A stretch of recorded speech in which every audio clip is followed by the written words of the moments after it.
Most hockey players don't realize that when their hips shift over to one side, this will then show up again during skating, especially when they push off one leg and it feels weaker or sticky versus the other one. When you're squatting or when you're skating, your hips need enough room in the hip socket of the pelvis. But if one hip doesn't have enough room in the back of the socket, what happens is it hits a wall. So in order to stay balanced in a squat, your body will then shift off to the other hip.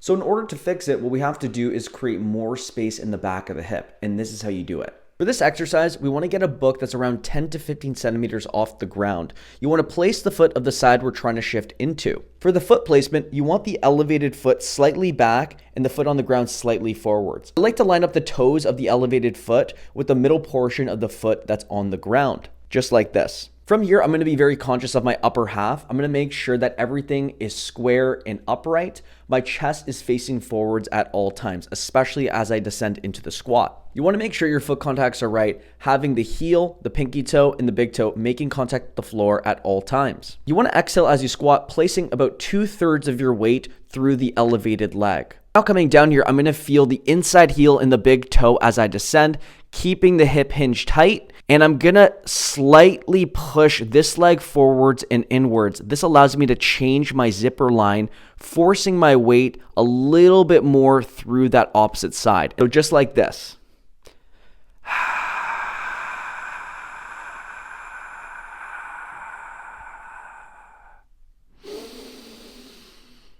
Stop in your descend when you start to feel a little bit of twisting in your lower back. That's when you know you're going too far. This exercise is really going to help as we're trying to generate more power through our stride through both legs.